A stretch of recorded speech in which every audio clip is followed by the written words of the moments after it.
강릉 외국인 근로자 집단 감염에 이어서 유흥업소발 코로나 확진자가 계속 나오고 있다고 해요. 최초 도내에서 유흥업소발이 시작된 곳이 원주, 심지어 이제 원주시 공무원들도 3명이 다녀온 걸로 해서 유흥업소발로 이렇게 곳곳에서 나타나는 걸로 봤을 때는 너무 좀 느슨해져 있다. 공무원까지 연루돼 있다라는 거는 우리가 방역수칙 준수에 대한 그런 것들이 굉장히 느슨해져 있다. 한동안은 우리가 가족들도 조심스럽게 만났는데 그런 부분이 장기화가 되다 보면 아차 하는 순간에 이제 이런 상황들이 벌어지는 게 아닌가.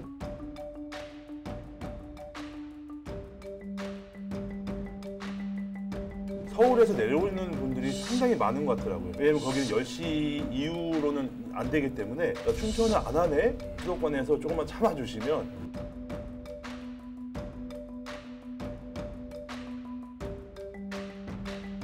지금 지역별로 2단계로 상향이 된 곳이 있잖아요. 자영업자분들은 이런 상황에서 더욱 지칠 수밖에 없을 것 같아요. 영업시간이 또 이제 10시로 제한이 돼버리면.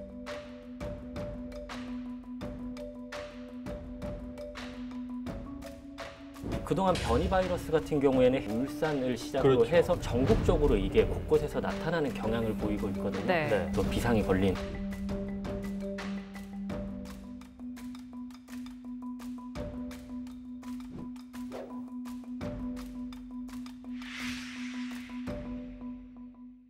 도내 현안을 쉽고 재미있게 풀어보는 시간, 기자들의 수다 강원 기자회견 시작합니다.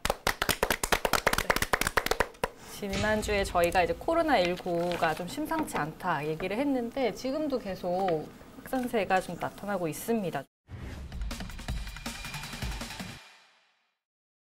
강릉 외국인 근로자 집단 감염에 이어서 지금은 유흥업소발 코로나 확진자가 계속 나오고 있다고 해요. 그래서 뭐 강원도뿐만 아니라 뭐 대구도 유흥업계 전국적으로 지금 이게 문제가 되고 있는데 지금 강원도 상황 어떤지 먼저 정리해 주시죠. 일단은 지금 최초 도내에서 유흥업소발이 시작된 곳이 원주입니다. 원주가 지난 16일에 이제 최초 유흥업소발 확진자가 나왔고요. 지금까지 30명이 넘어서면서 지금 N차 감염이 계속 이어지고 있습니다. 여기에 최근에는 이제 춘천에서도 유흥업소 관련된 확진자가 계속 나오고 있는데요. 지금 제가 취재를 해본 결과 춘천 지역은 이제 유흥업소 3곳에서 17명 정도가 나왔는데요. 뭐 일수에 따라서 계속 늘어나는 다른데 처음에는 유흥업소 종사자가 최초 걸린 것으로 파악이 되는데 이것도 아직 확실하지 않다고 합니다. 지금 역학조사가 좀 어려운 상황이고 원주 같은 경우는 지금 도내에서 가장 많은 확진자가 있는데요. 이 유흥업소 발로 해서 심지어 이제 원주시 공무원들도 이제 3명이 거기에 다녀온 걸로 해서 근데 여기는 뭐 다녀왔다고 해서 징계받은 게 아니라 6명이 있었어요. 방역수칙 위반이죠. 5인 이상 집합금지를 어겼기 때문에 대기 발령 상태인 거고 지금 문제는 이제 공무원들이 걸리면서 민원인들까지도 전파가 될 가능성이 높기 때문에 원주시는 약간 사회적 거리두기 2단계로 격상이 됐고 이 춘천 같은 경우도 25일부터 지금 사회적 거리두기 2단계가 적용이 되고 있습니다. 지금 이번 달 들어서 이렇게 좀 밀집된 곳에서 나타나는 집단 감염이 좀 많이 나타나고 있는 것 같아요. 군부대도 그렇고 지금 상황을 좀 다시 한번 정리를 해보면요. 이게 전체적으로 보면 5월 달에 이제 그런 가정에서 행사들도 좀 많이 있고 연휴도 또 주중에 2번 정도 있었잖아요. 그러다 보니까 휴가를 맞아서 어디를 나들이를 가거나 이런 것들 때문에 나오고 있는 건데 과거에 나왔던 양상하고는 조금 다른 게 과거는 뭐 예를 들어서 뭐 요양병원에서 집단으로 발병한다든지 장례식장 발로 나왔다면 최근에 나오는 건 강원도 내로만 국한해서 보면 이런 유흥업소에서 그 종사자와 이용객 또 거기에서 연쇄적으로 그 지인이라든지 뭐 가족까지 퍼지는 이런 이제 상황인 것 같아서 뭐 방역 당국에서도 그래서 이제 해당 지역에는 사회적 거리두기도 좀 강화를 하는 이런 이제 모습인 것 같은데 일단은 지금 이제 백신이 이제 접종이 지금 이제 75세 이상부터 이루어지고 있고 나머지는 이제 노인분들을 대상으로 예약을 받고 있기 때문에 당분간은 이렇게 이제 소규모 집단 감염들이 지역별로 나타날 수밖에 없지 않을까 이렇게 좀 예상을 해봐야 되겠죠? 제가 봐도 요즘에 이렇게 서울에서 내려오는 분들이 상당히 많은 것 같더라고요. 지금 뭐 유흥업소가 아니라 일반 식당 저녁 때 가면 술집에 가면 서울에서 오신 분들도 상당히 많이 있더라고요. 밥을 먹으러 춘천에 와요. 이제 술을 마시러 오시는 분들이 왜냐면 거기는 10시 이후로는 안 되기 때문에 뭐 지인들이 와도 야, 춘천은 안 하네? 라고 얘기를 하시더라고. 그러면서 많이들 내려오시는 것 같더라고요. 그래서 어떻게 막을 수는 없는 건데 조금만 우리 수도권에서 조금만 참아주시면 또 청정 강원도 할 수 있는 것 같은데 좀 그런 게 좀 아쉬운 것 같습니다. 유흥업소발로 이렇게 좀 곳곳에서 나타나는 걸로 봤을 때는 너무 좀 느슨해져 있다. 게다가 실제로 뭐 공무원까지 연루돼 있다라는 네. 거는 공직사회까지 이렇게 좀 전반에, 그러니까 사회 전반에 좀 우리가 방역수칙 준수에 대한 그런 것들이 굉장히 느슨해져 있다.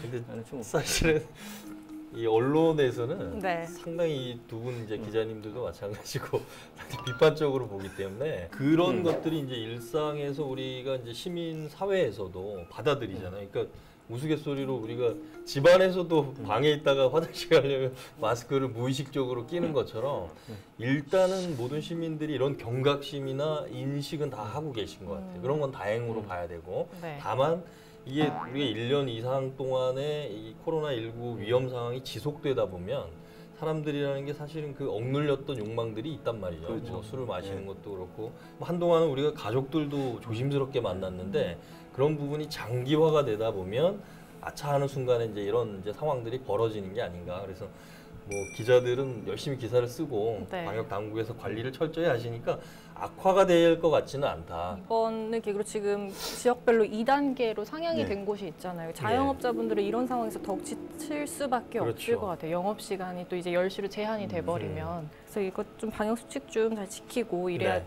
좀 문제가 해결되지 않을까 싶은데 네. 강릉에는 변이 바이러스가 네. 나왔다고요. 그 내용도 좀 말씀해 주시죠. 중앙방역대책본부에 따르면 강릉에서 발생한 외국인 노동자 관련 확진자 103명 가운데 네. 93%죠. 96명이 영국발 변이 바이러스에 감염이 된 것으로 나타났어요.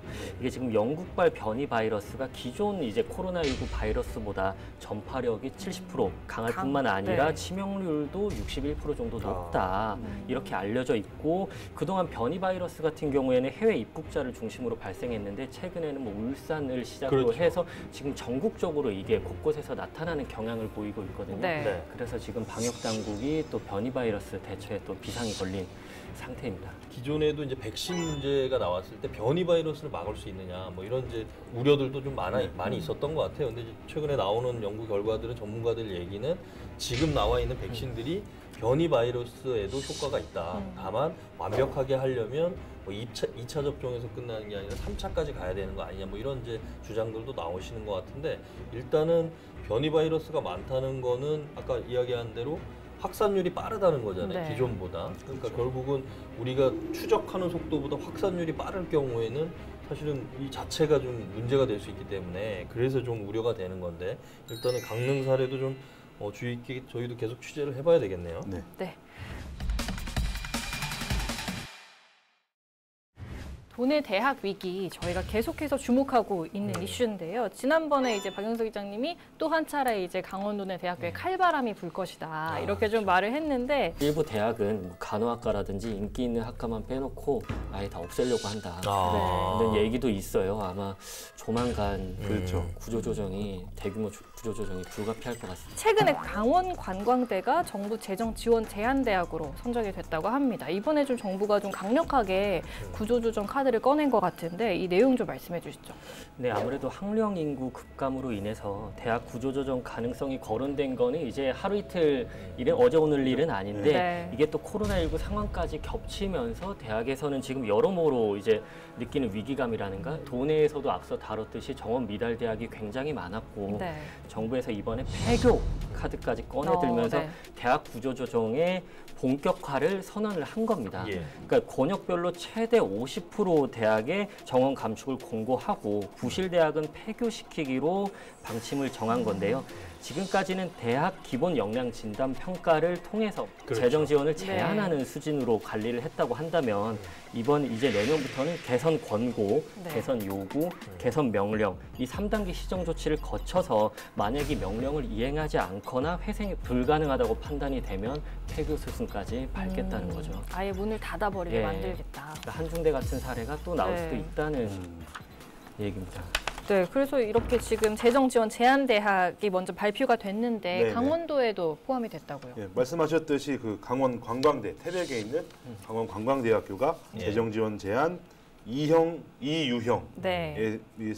됐는데 이렇게 되면은 문제는 내년 2022학년도부터 국가 재정 지원을 못 받고요. 제일 큰 문제는 이제 학생들의 학자금 대출도 막히게 됩니다. 그렇게 되면 결국 이제 학생들에게도 좀 피해가 예상이 되는데 태백 같은 경우는 인구도 많이 줄고 있는 폐강 지역인데 네. 여기에 그 지역에 있는 그 대학마저 이게 좀 흔들리게 되면 좀 지역에서도 크게 좀 많이 좀 걱정이 되는 분위기인 것 같습니다.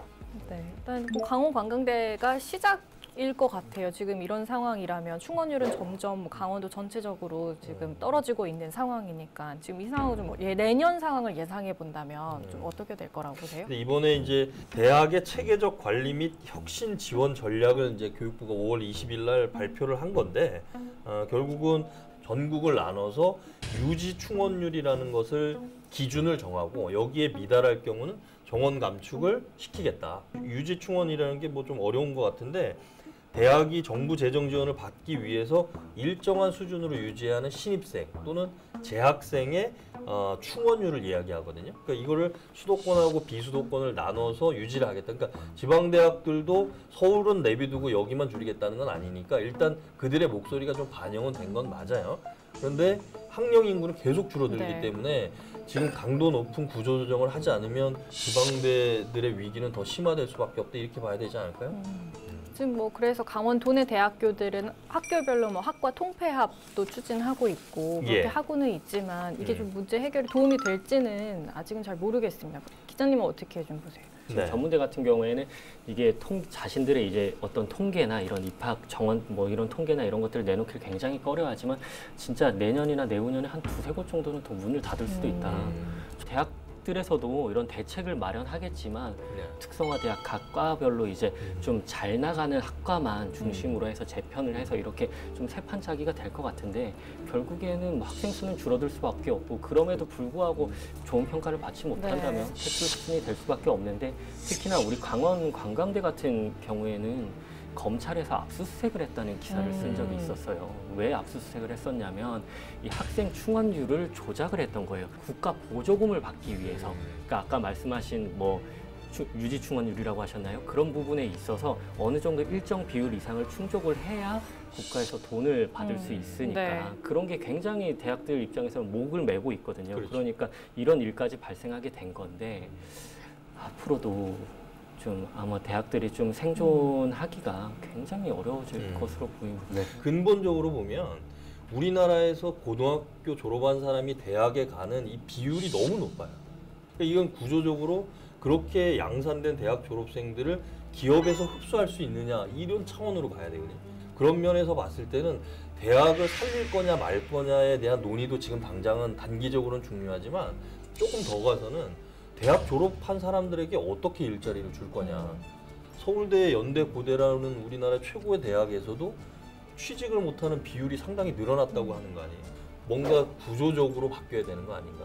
네. 말이 뭐 길어지네. 장기적으로 봤을 때는 뭐 그런 교육 구조라던가 이런 그렇죠. 것들도 짚어봐야 되는데 네. 일단 강원도에 있는 대학교들은 당장에 지금 존폐 그렇죠. 위기에 달린 문제인 거잖아요. 그럼 태백 같은 경우는 지금 지역 반응은 어떤지도 궁금한데 좀 지역 상황 이거 말씀해 주실 수 있으실까요? 일단 태백에서는 이제 태백 시의회에서 네. 태백 인재 육성 재정 지원이 필요하다라는 내용으로 어, 이 자유 발언을 했습니다. 네. 이한영 시의원이 자유 발언을 했는데 네. 여기를 보면은 향후 2년간 강원 관광대는 인재 육성과 가치 향상에 목표를 두고 뼈를 깎는 혁신이 필요하다.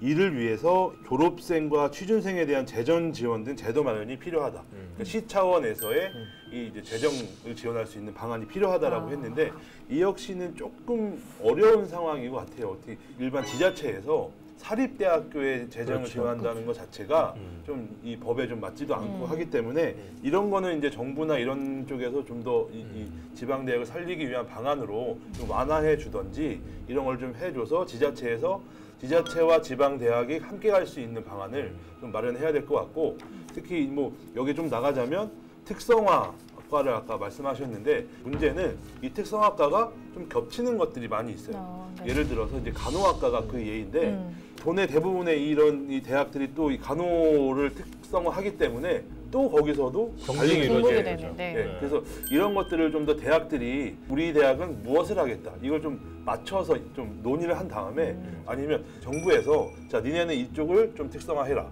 이런 걸 좀 정해서 내려주면 그 대학들도 그럼 이제 폐과를 하고 좀 거기에 보강을 많이 할 텐데 이런 것들도 많이 없다 보니까 좀 이게 힘든 상황인 것 같습니다. 우리가 꼭 지자체에서 사립대를 지원하는 방향뿐만 아니라 우리가 생각해 보면 강원 도립대는 강원도가 운영하는 대학이잖아요. 네. 그리고 또 국립대 같은 경우는 뭐 정부가 운영하는 대학으로 볼 수 있는데 그들도 마찬가지거든요. 상당히 어렵기는. 그래서 그 지금 이제 우리가 봐야 되는 거는 우리가 동해에 있는 한중대가 폐교한 이후에 그 동해 지역 사회에 파장을 낳았던 것들을 좀 고려를 해보면 네. 대학들이 우선적으로는 고강도 어떤 구조조정 정책을 내놓으면서 경쟁력을 확보할 수 있는 방안을 마련해야 되고 그다음에 지역사회나 지자체에서는 이 대학과 어떻게 연계해서 갈 거냐. 이번에 이제 교육부가 내린 것에서도 보면 내놓은 정책에서도 평생 직업 교육 체제 강화라는 어떤 카테고리를 넣어놨어요. 그러니까 대학들이 그 학과 경쟁력이 떨어져가지고 신입생 모집이 어렵다면 네. 그 지역에 있는 기업이나 지역 사회의 평생 교육을 통해서 정원을 유지하게 만드는 방법 이런 거는 사실 우리가 뭐 기업에 소속이 돼 있지만 우리도 다른 또 재교육이라든지 이런 게 필요성은 또 있거든요. 네. 또 그런 면에서는 어떤 새로운 좀 모델로 좀 뭔가 좀 변화가 생기지 않을까 뭐 이런 기대는 해보는데 일단은 기본적으로는 지금 현재의 어떤 대학 운영 방식 또는 정원 근데 이게 이제 한순간에 퇴출이 될 경우에 우리 지역사회에 미치는 악영향들 이런 부분들을 고려해서 해봐야 되는데 이 대학들도 사실은 우리가 뭐 국가에서 운영하는 국립대라든지 뭐 지자체가 운영하는 도립대학들이 많지 않잖아요. 비중이 대부분이 사립대 위주라서 공적 자금은 투입이 되지만 사립대가 이제 이사회가 운영을 맡고 있고 이러다 보니까 우리 기업도 사실은 뭐 공적 자금을 투입할 때는 면밀하게 검토하는 것처럼 대학들도 이제 이런 어떤 적용이 되지 않을까 이렇게 좀 예상을 하면서 우리가 좀 어떻게 대처해야 될지 좀 계속 고민을 해봐야 될 것 같아요. 네. 네. 역시 학위를 받으시면 네, 될 것 그러니까 같아요. 진짜 조만간 네. 논문을 하나 쓰시면 공동 저자로 저 이름도 좀 넣어주세요. 어려워요. 그러니까 이게 네. 기업들도 뭐 순식간에 우리 회사도 이제 사실은 뭐 그룹사가 바뀐 그런 이래도 있는데 대학들도 그 경쟁력이 없는 대학들은 지금 상황에서 다 살릴 수는 없어요.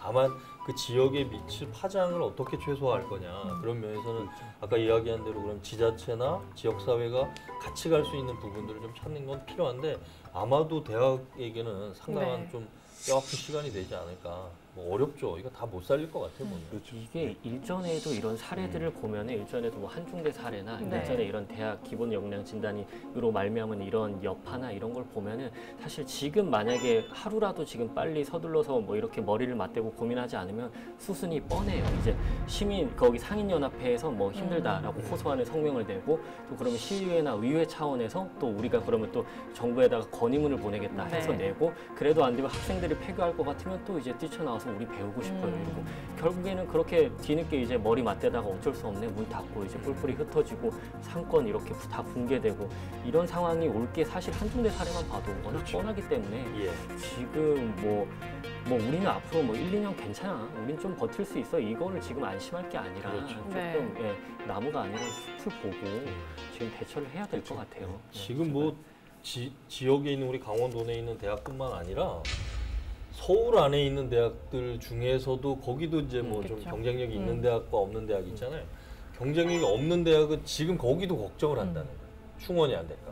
그러니까 그 정도로 이 학령 인구 급감하는 그 속도가 되게 빠르기 때문에 뭐 이거는 정말 물론 이제 이게 이해관계가 복잡해요. 왜냐하면 대학 안에 종사하는 교직원, 네. 뭐 교수들도 있을 거고요. 거기 직원들도 있을 거고요. 거기에 연계돼 있는 지역에 있는 업체들도 있을 거고 이분들은 한순간에 일자리가 사라질 수도 있어요. 사실은. 그러니까 그런 부분을 어떻게 완충작용을 해가면서 갈지. 그러니까 퇴출이 필요한 대학은 적절하게 퇴출할 수 있게끔 퇴로를 열어주는 것도 방법이에요. 우리 전에 네. 전문가들이 얘기했던 것처럼. 속 시원하게 할 말은 하자. 강원도 열혈 기자들이요. 눈치 보지 말고 강원 기자회견으로 모이세요.